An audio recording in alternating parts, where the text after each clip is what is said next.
All right, welcome back to another lecture. Lecture. That's a terrible word. Let's call this a training, not bring back any terrible memories we all have from school here.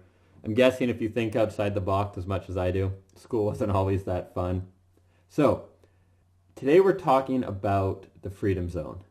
And the freedom zone is all about you, and it's about the life you want to live. And whether that's to live abroad and travel the way I've been doing, and really the theme of this course is about, whether it's about having the ability to grow your business, to have more peace of mind in your life where you're just able to relax and actually enjoy your time outside of work. It's about having the freedom, and I know it's cliche, but the freedom to do whatever your heart desires.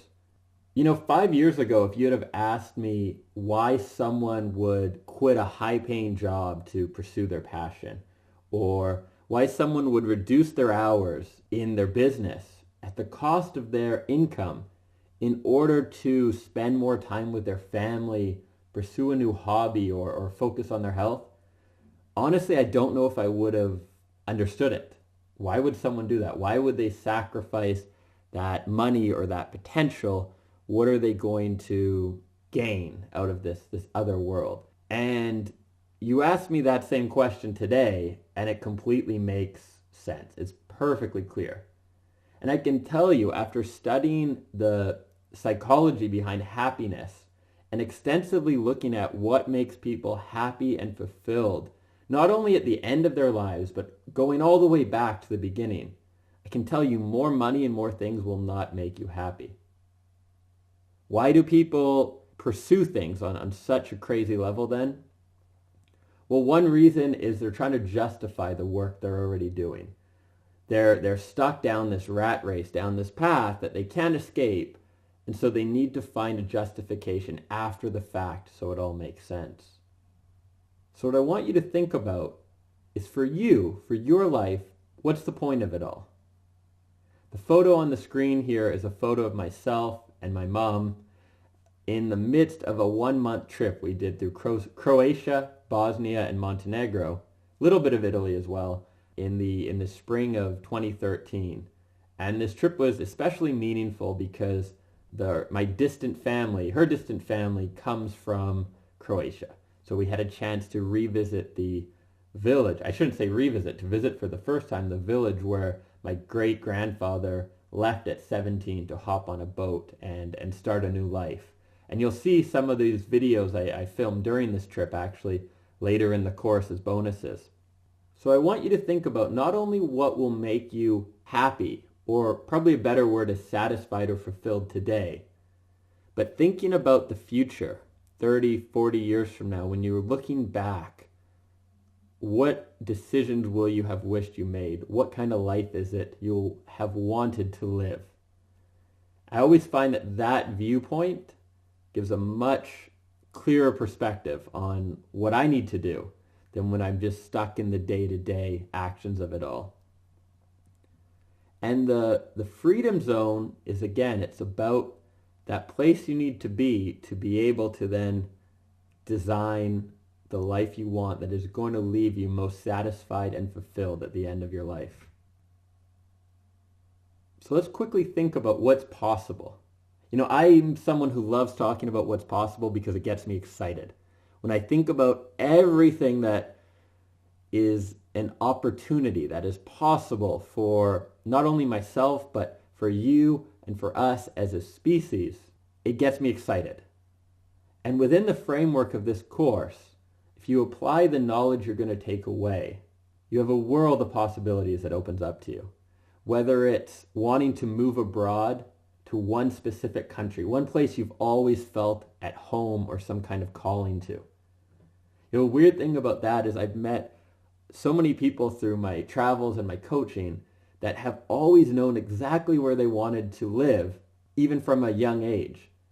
Often Japan is that place. I'm not quite sure why, but I've met a few people called to Japan. They've always loved the culture, and they've ended up either moving there or spending months and months there at a time.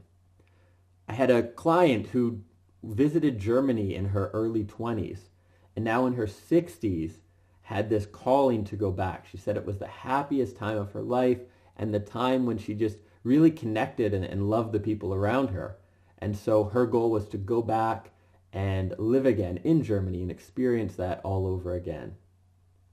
For other people, and I think this might be my outcome a few years from now, it's to have more of a seasonal split. So maybe spend 6 months a year in New York or Vancouver, Toronto, Chicago, somewhere that doesn't have the best winter, and then spend the other 6 months somewhere like Mexico, Costa Rica, Argentina, or Brazil, and just have that freedom to take advantage of the different weather and the different seasons to make the most enjoyable life possible. Others, it's all about the extra long vacations. So spend 4 months working hard, take a month off. 4 months working hard, take a month off. Or adjust that ratio however you want. Being location independent also opens up a lot of business opportunities. As you travel around, not only are you constantly inspired at different cultures and different ways business is done and potentially how you could bring that back home, you also meet so many more people that your networks rapidly expand. Of course, long-term travel also brings with it a ton of personal growth and learning. This is sort of a no-brainer. Every time you go somewhere new, you're facing challenges that just force you to grow as a person.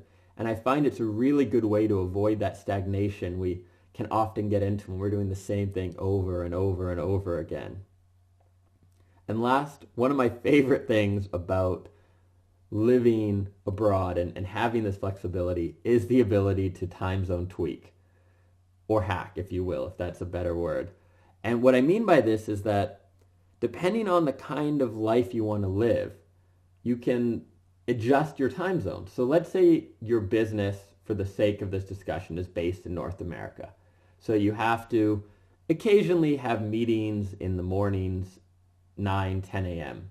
Well, if you're not a morning person, or you prefer to spend your mornings on the beach or relaxing and then work in evenings, you can move somewhere like Brazil, which is 6 hours ahead, I believe, 4 or 5 at least of the West Coast, a couple hours ahead of the East Coast.